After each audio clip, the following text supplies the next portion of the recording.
Počas cestovania po svete som zistil, že každý máme svoju vlast a je našou zodpovednosťou skúsiť našej vlasti pomôcť, pretože keď si každý doma trošku uprace, celý svet bude lepší. Moja práca má také dve hlavné časti.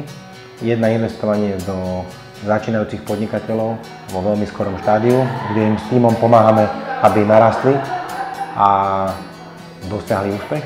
Druhá časť mojej práce je nezisková v oblasti veľmi širokej, od pomáhania deťom z domova, ako sa zaradiť do spoločnosti, až po investovania do sociálnych podnikateľov, tzv. Social Enterprises, ktorí sa snažia sklbiť princípy podnikania a pomáhania druhým udržateľným spôsobom.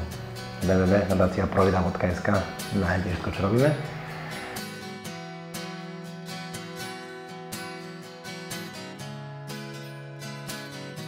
Určite rozmýšľajte, ako svoj talent viete sklbiť nielen vo svoj osobný prospech, ale aj v pomoc spoločnosti. Je úplne jedno, či vás baví životné prostredie, pomáhanie deťom alebo vzdelanie a inovácie.